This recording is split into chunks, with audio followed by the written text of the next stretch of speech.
Syederalun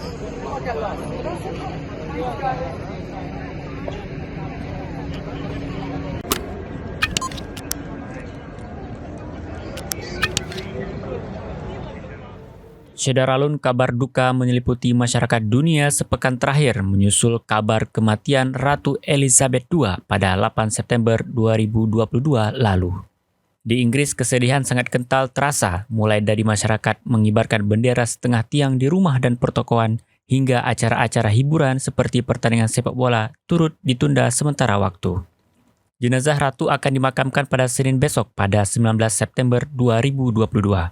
Sehari sebelum hari pemakaman, masyarakat diberi kesempatan untuk memberikan penghormatan terakhir kepada Sang Ratu di Istana Westminster.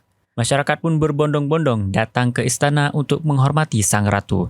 Akibat dari antusiasme warga yang sangat tinggi, antrian panjang menuju istana tak dapat dihindari. Salah seorang mahasiswa asal Aceh yang sedang menempuh studi di Inggris, Harisul Amal, kepada serabinews.com Sabtu 17 September 2022, berbagi pengalamannya yang turut serta dalam peristiwa bersejarah tersebut. Sekarang kita lagi nungguin arak-arakannya Ratu. Kayaknya bentar lagi, 5 menitan lagi kita lewat. Dan kita bakal ikut queue antri di kasih.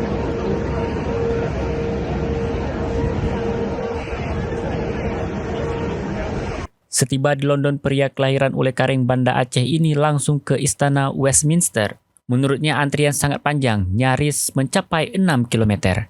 Untuk bisa antri, peziarah harus punya yellow tag, dan itu harus diambil di ujung antrian. Setelah mendapatkan yellow tag, sebagai peziarah kita harus mengikuti protokol yang sangat ketat. Peziarah hanya boleh membawa tas kecil, dan HP harus dimatikan, tidak boleh mengambil gambar, tidak boleh membawa bunga, dan sebagainya.